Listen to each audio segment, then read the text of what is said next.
Which one should you go for? The brand new Samsung Galaxy Note 20 Ultra or the S20 Ultra? Hello guys, I'm Vic with PhoneArena, and Samsung has just released the brand new Note 20 Ultra with the biggest upgrade to the S Pen so far. So if you want that, just skip this video and get the Note.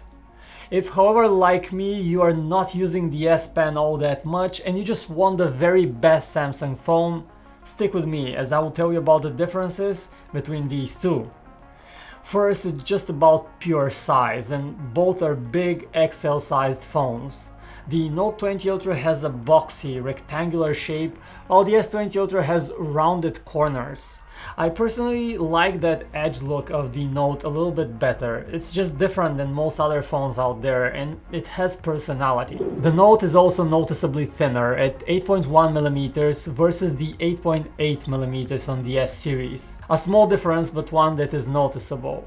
And while the Note is no lightweight phone, it weighs noticeably less than the S series phone. And as for their construction, they're similar but not the same. Both feature glass on the back, but the Note has the newest generation toughened glass that is said to be able to survive a head-high drop and to better resist scratches. And we also have here the Mystic Bronze version of the Note that has a frosted matte glass finish that doesn't attract fingerprints. Compare this to the very glossy and fingerprint magnet that you have on the S20 Ultra. Also, both have camera units that stick out in a big way out of the back. The styling of the cameras on the Note, however, is just prettier here. Every single camera has a metal ring around it and it looks beautiful. So if we count all of this as round one for design and styling, the Note easily has the upper hand. And then you have the screens.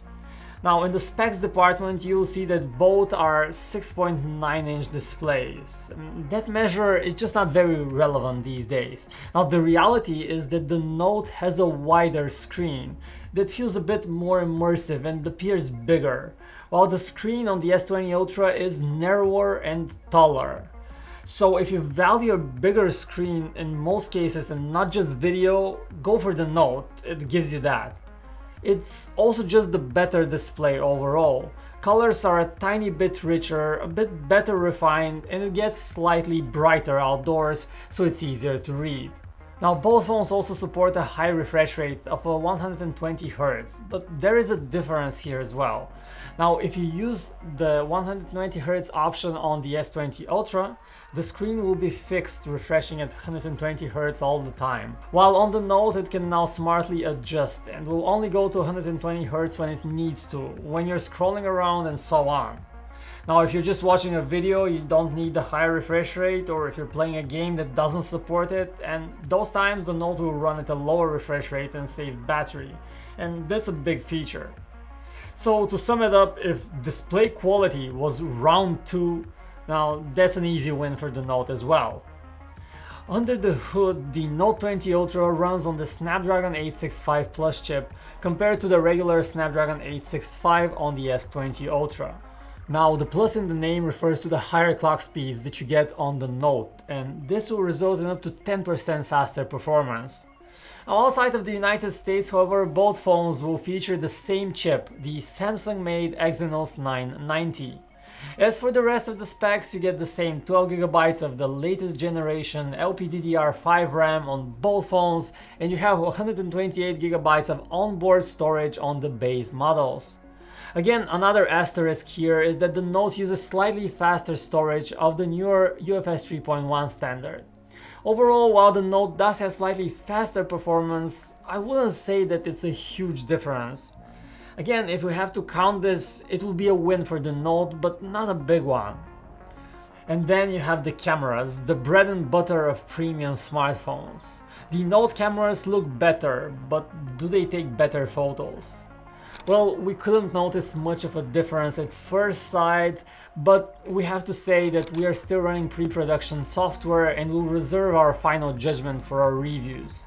Both phones feature 108 megapixel cameras that produce 12 megapixel shots. Now that's the main camera. Both have night mode on board, both have the same 12 megapixel ultra wide camera too, plenty of similarities. One difference is in zooming. The S20 Ultra has that 100 times space zoom feature, while the Note can go up to 50 times with digital zoom, and it has a lower resolution 12 megapixel camera on the Note versus a 48 megapixel camera on the S20 Ultra.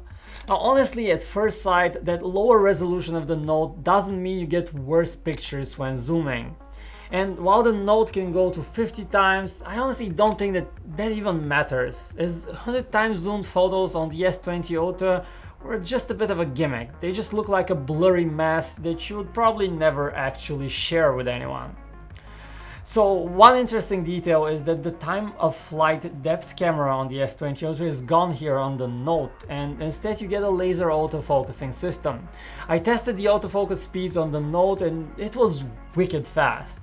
And reliable too. It's just instantaneous. The Galaxy S20 Ultra, on the other hand, it still has some problems with its wonky autofocus back from the launch. So for what really matters, I would say that the Note is an upgrade, not a downgrade.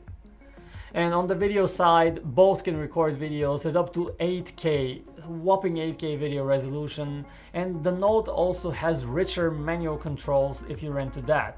So to sum it up, this round with the camera it's mostly a draw, but the Note does have a few slight advantages and a few extra features. And finally, battery life. The S20 Ultra has the upper hand with a 5000 mAh battery compared to a 4500 mAh cell on the Note. Again, this also means that the S20 Ultra is noticeably thicker, as we showed you in the beginning, and for me personally, that's a bit too thick. The Note 20 Ultra scores a bit less than the S20 Ultra on our web browsing test. The S20 Ultra scores nearly 12 hours and a half when used at 60 Hz, compared to slightly short of 12 hours on the Note. Interestingly, battery life drops significantly on both phones when you enable the 120 Hz option. That buttery smooth experience comes at a cost. And then there is YouTube video playback, where the Note surprisingly had a very poor showing, at just 7 hours of playtime, compared to nearly 12 hours on the S20 Ultra. And finally, when it comes to 3D gaming, the Note got quite hot and lasted just around 7 hours, while the S20 Ultra did stay cooler and scored noticeably better at 9 hours of continuous game time. Both phones come with a 25-watt charger in the box. The S20 Ultra supports 45-watt fast charging. And now finally, the prices. Now when the S20 Ultra launched, it launched at the price of $1,400, which is a lot of money.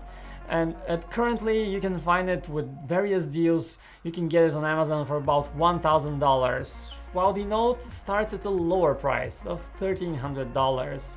Now currently the Note is still more expensive than the S20 Ultra because you have that many deals on the S20 Ultra, but those prices are again on the premium side, so the Note does cost a little bit more.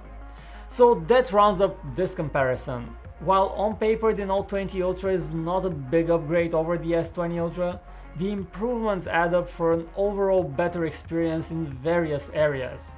And for those who care about that S Pen, well, of course the Note is a far better choice. And that's it for this comparison. I hope you guys enjoyed watching this. Give this video a thumbs up if you did, subscribe to our channel for more. My name is Vic, I'll see you around.